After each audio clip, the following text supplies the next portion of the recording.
Uzbekistan or stay here? This viral TikTok video broke open the case of a missing father from Wisconsin. We'll talk to the young woman here in San Diego who shot the video. The three suspects accused of a hate crime in Hillcrest appear in court. Details in a live report. We're 1 week away from Thanksgiving, and doctors say there's an uptick in a seasonal illness. It's not talking about the economy. It's talking about people. Governor Newsom unveils a plan he says will create more jobs and boost California's economy. You'll need an extra $1,000 next year just to fill your tank. Hear more from the professor behind this new study. Homelessness can happen to anyone. Just ask Maisha Phelps, her comeback story, and the important work of Townspeople. CBS 8 News Live at 6 starts right now. We begin tonight with an update on a Wisconsin man who faked his own death 3 months ago. He's been found safe, thanks in part, some say, to a viral TikTok video recorded in Pacific Beach. Good evening and thanks for joining us. I'm Marcella Lee. I'm Heather Myers, in tonight for Carla Chiquetto. The exact location of the father of three remains unknown. CBS 8's David Gottfredson talked with the woman who recorded a video which has been viewed by millions of people. Do I go to Uzbekistan or stay here? This is the video that everybody is talking about, recorded in Pacific Beach in June. 2 months before, 45-year-old Ryan Borgart went missing from Green Lake, Wisconsin, while fishing in a kayak. I believe right now it got 13 million views on TikTok. Leucadia resident Bailey Boomhauer created a TikTok channel. Need advice on anything? Where she holds up a sign offering free advice. I feel like I'm naturally very empathetic, so I tend to have conversations with strangers, and I thought, why not create a series behind it? The man in the video bears a striking resemblance to Borgart, a father of three who we now know left his wife and kids in August after meeting a woman from Uzbekistan online. Why do you want to go? Meet a woman. To meet a woman. So you've given up on meeting someone here? No, I'm married. The Green Lake County Sheriff had been searching for the father of three in the 200-foot deep lake for nearly 3 months before they finally put the pieces together. He faked his own death, capsizing his kayak, and taking a bus across the Canadian border. The information that the Green Lake County has at this point leads us to an obstructing charge. On Thursday, the sheriff said a woman who speaks Russian put them in contact with Borgart somewhere in Eastern Europe. Good evening, it's Ryan Borgart. The sheriff even released a video to prove Borgart is alive and safe.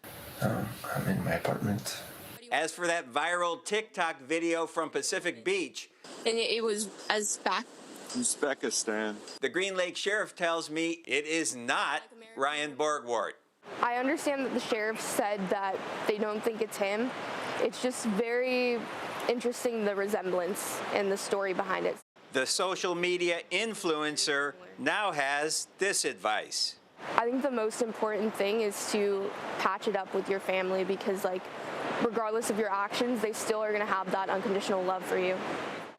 So again, that video was shot in June before Borgart went missing. So who's to say if he was in San Diego at that time? And who's to say where in the world he is now? In Pacific Beach, David Gottfredson, CBS 8.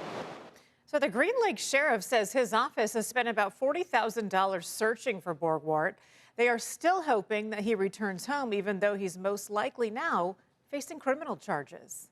Tonight, the city attorney of San Diego, Mara Elliott, is charging more than a dozen local and online retailers in connection with illegal flavored tobacco sales. This comes after an undercover investigation last month where investigators visited stores and were immediately able to purchase flavored tobacco products. This despite the city and state banning the sale of flavored tobacco. Elliott says the bans took effect in January of last year, which means these retailers should be familiar with the law. Almost 2 years later, there's no excuse to say that they don't know about the law. What we believe is happening is they're placing profits over the health and safety of children. Elliott says she believes the stores are targeting children with flavors like glazed donuts and French toast cinnamon sugar. Tonight, we are learning the name of a Harbor police officer who was hurt in a shootout last week near Little Italy. He has been identified as Officer Patrick Lynch. Police responded to a shooting on November 13th in the area of Ash Street and Union. They found 2 people shot dead inside of a parked car. Soon after, Harbor police came across the suspect in Little Italy and then got into a shootout when they tried to contact him. The suspect was shot and killed. Officer Lynch was shot in the hip and is recovering at home. 3 19-year-old men who police say shot people with gel pellets in Hillcrest in September are now pleading not guilty to hate crime charges. The 3 young adults made their first court appearance today. CBS 8's Kirsten Holmes was inside that courtroom. She joins us now live with the details. Kirsten? Yeah, those 3 teens deny all allegations against them as prosecutors say they are responsible for several pellet gun shootings in Hillcrest back in September. They are facing 6 counts of assault and battery, which now have hate crime enhancements, making those 6 counts felony charges. Not guilty. Attorneys for 19-year-olds Anthony Lopez Quinones, Arturo Herrera Sestaira, and Angelo Nathaniel Eran appeared together in court with each of their clients saying they are not guilty of the felony hate crime charges that they are now facing after the September 7th attacks where several people were hit with gel pellets. A 4th suspect, Hernan Garduño Hernandez, has also been charged for the attacks and remains behind bars. He was charged back in September. He was originally the first person identified as part of this incident. And then these 3 additional co-defendants who were arraigned today will be added to Mr. Hernandez's open case. You may remember there were pellet gun shootings in Hillcrest in May in the same area. Deputy DA Abigail Dillon says, based on the investigation so far, we are only charging these defendants with the September 7th, 10 p.m. shooting. Investigation is ongoing as to the other gel pellet shootings. Lopez Quinones and Herrera Sestaira are all out on bond awaiting their next court date. Judge John G. says that we can't show you their faces while court proceedings take place, so that's why the defendants' faces are blurred. Their attorneys say they are innocent until proven guilty. They're scared, which is normal.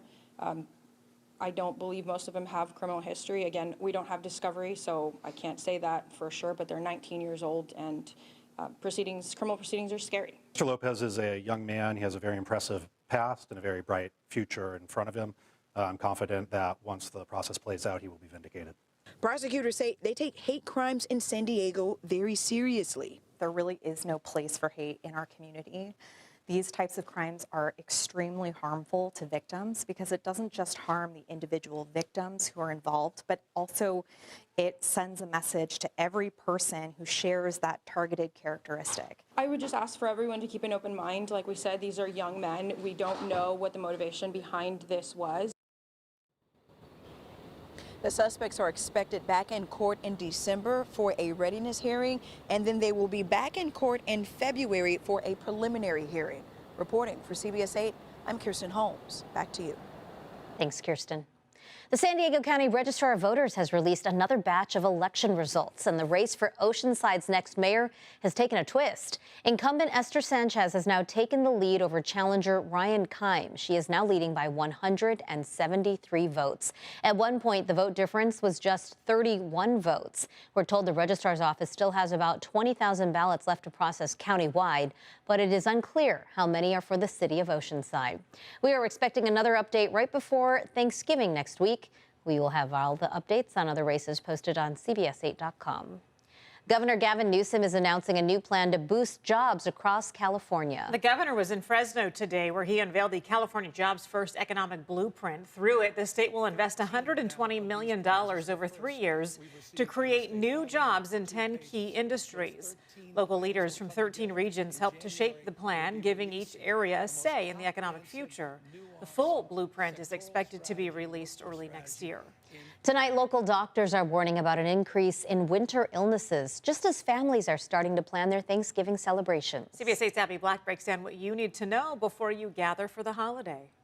As we head indoors during these cooler months and holidays, we are seeing an uptick in several illnesses across our area. In fact, Kaiser Permanente says that they're reporting a noticeable increase in the stomach flu virus. With Thanksgiving just a week away, health officials warn family gatherings could fuel the spread of seasonal illnesses. As people come closer together as we approach the holidays, we do see an uptick currently in terms of stomach flu illnesses, which could include things like fevers, belly pain, nausea, vomiting, and diarrhea. Dr. Bryn Taylor at Kaiser Permanente San Diego says that she's seen more stomach flu patients in her office. Local daycares are reporting cases too. If you're in shared spaces and places, whether that's a preschool, a daycare, a school, a work environment, that's where we see these things start to spread. But that's not all that's making San Diegans sick. New county health numbers show that flu cases are up by 109 from last week, though we're seeing fewer cases than this time last year. COVID's also ticking up slightly, with 43 more cases this week. The good news, both COVID and RSV numbers are much lower than last year's surge. It's a good idea to pay attention to the onset of your symptoms. If there's concern about COVID, go ahead and test. Just this week, we reported Rady Children's Hospital was treating more kids for whooping cough and walking pneumonia. If someone in your home gets sick, Dr. Taylor says isolation is key. So using, for example, your own bathroom as opposed to sharing a bathroom makes a difference in terms of spread within the home. When it comes to staying healthy, doctors say don't skip the simple steps. It's always a good idea to remember that hand washing makes a big difference. And with stomach illnesses and viruses, disinfecting surfaces makes a big difference. So using those wipes to really be quite careful about cleanliness in the home and in shared spaces. Doctors say if you're feeling sick, call your healthcare provider and stay home. But if symptoms do become severe, head to the ER. And with holiday gatherings ahead, make sure those vaccinations are up to date. Abby Black, CBS 8. Abby, thank you. An abandoned boat was recovered at the end of the Shelter Island boat launch today. It sunk last Friday when it began taking on water. King tides this past weekend pushed the boat underneath a section of the docks, making its removal more difficult. The boat launch was closed today for the recovery and is expected to reopen tomorrow. The Port of San Diego says attempts to contact the boat's owner, though, have been unsuccessful.